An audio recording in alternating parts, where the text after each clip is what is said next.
as opposed to growing by acquisition, because acquisition is actually pretty scary. If you do the numbers on all the acquisitions that have ever been done, an awful lot of them were actually value destructive. They're hard, there's cultural issues, there are legacy systems, it doesn't work when you put two companies together often, and there's a lot of uncertainty, and we like predictability. When you're buying for the long term, buying a more predictable business makes more sense. So we like businesses that have high return on equity, as I said before, and we like them to be simple to understand. There's so many companies in the Australian market that actually are just so difficult to understand, even professionals should just stay away from them. When we get to the stocks, I'll take you through a few of them. So we like the non-bank financials. I mean, we like them because we're a non-bank financial and we understand what a fund manager should look like. And they've got a whole lot of things about them that we think are really good. One of them being exposure to 9% long-term superannuation guarantee flows that are going to go to 12% and maybe to 15%. Wouldn't you like to own a business where money just keeps coming in each year guaranteed? What we don't like is, I guess, the interesting thing, because our process, which we've developed over many years, is actually about exclusion. It's almost sacrilege to say this here in West Australia, but we don't like commodity businesses, resource businesses. Why? Because they're solely dependent on a commodity price or an exchange rate. When the prices fall, unless they're right at the bottom of the cost curve, like BHP and Rio, they often go into loss. Well, that's not a great place to have your money when that happens. We don't like the infrastructure businesses, the utility businesses, the property trusts. The return on equity on those businesses is very low, and often they have far too much debt. We don't like the telecommunication businesses because they're capital intensive, so they require huge expenditure and continuing expenditure on capital, and they're very competitive, high technology. And really avoiding the bubbles, the fads and the themes. Avoiding the dot-com boom meant sticking to a lot of the rules that we said before and ignoring. I can tell you, during the dot-com boom, I had clients calling us idiots for not buying Melbourne IT. I just remember those days when Melbourne IT was floating and we wouldn't take it. It didn't have a track record.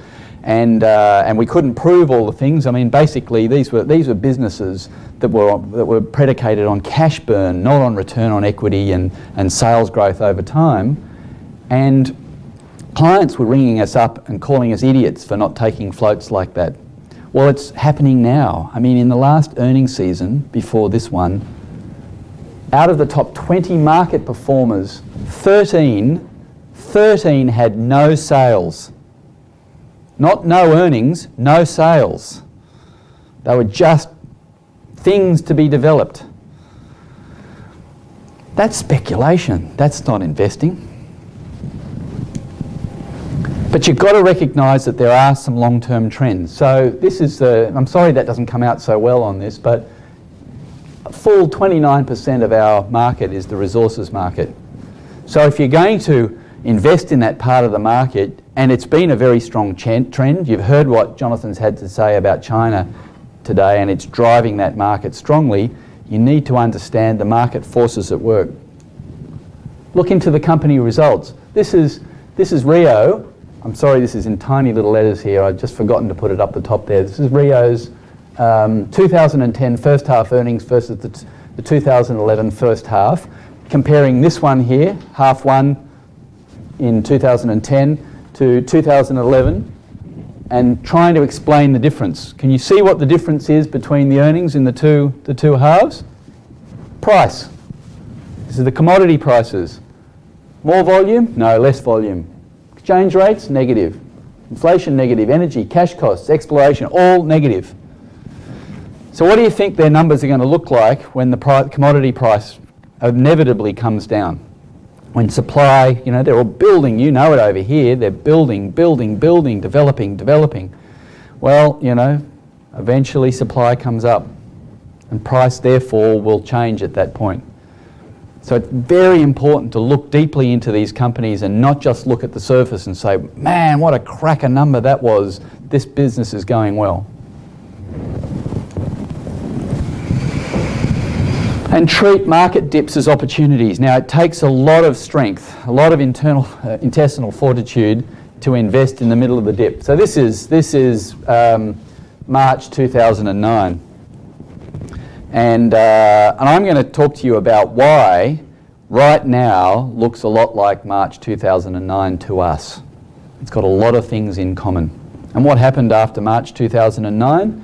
The market went bananas. These are three of our funds, and you can see what happened in the small caps. The blue line is our small cap fund. The red and the orange line are our other funds. I guess the other thing is, this is not an uncommon story. This is back to 2003. I could have gone back to 1996, but I just didn't want to ram too much on a graph. It does continue down here. We've sort of done 14% per annum since 1996, so I'm not trying to tease it into something, but what I wanted to show with enough clarity is that you get a big dip like this, but the difference between investing there and investing up there is still a pretty good absolute outcome investing in quality businesses. And that's a much better return that you get in cash. Okay, here's a bit of a stock discussion. We've got 5 minutes.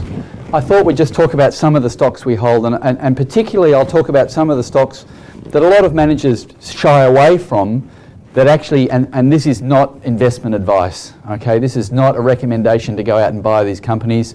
We do sell companies if we don't like them and something goes wrong. So I hate to think that I'm going to mention a whole lot of companies, you go out and buy them, hold them for the next 5 years, and the next time you see me, you say, but I bought those companies and I lost money on them. So definitely not a securities recommendation. But we've bought all four of the internet retail media companies: Seek, What If, Car Sales, and realestate.com. And the one thing to understand about those sort of businesses that I think is most important is that there is, and it's harder as you get older to understand, that there is a secular shift occurring from bricks and mortar and papers, advertising in papers, to online. Over 75% of searching for new houses occurs online, and why wouldn't it? Have you ever looked online to buy a house? They have 7 photos, they have a floor plan, you can do a quick click and you can pull up the data for the neighbourhood and see what the average prices are, and in the iPod app or the iPad app you click a little thing there and it actually goes and puts the open for inspection time into your Outlook calendar. I can tell you, if you're not doing that, the people who are in their 30s who are out there searching for houses are doing it all the time. And yet less than 50% of the income, so 75% or more of the searching is happening online, but less than 50% of the revenue from searching is going to the online space. This huge chunk is still stuck in the papers, and the agents are doing that because they know if they put an ad in the paper, it's basically advertising your property, but it's also advertising their brand and you're paying for it. Well, you can't fool all the people all the time, and people are working that out bit by bit. And so there's this change occurring to the online space. What happens in an online space is that if you're the major market shareholder, what happens over time is you become like a stock exchange. All the people who are looking for whatever it is go to that space, and all the people who are looking to sell go to that space. Why would you bother to go to the place where all the eyeballs aren't looking? And why would the eyeballs go to somewhere where all the stock isn't?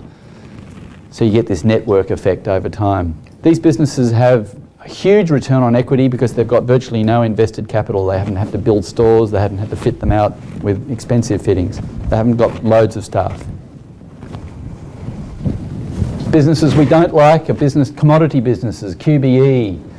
Businesses where something's gone wrong and just doesn't look like it's going to change. NAB has had a whole lot of problems over time, but we think their worst problem is that they're in the UK market. I mean, they're protected out here. The banks are a protected species. In the UK, that doesn't happen. And we don't buy turnaround risk type businesses. I mean, Wesfarmers has done a great job of turning around the first stage of Coles, but Coles is so far behind Woolworths. This is now the hard part.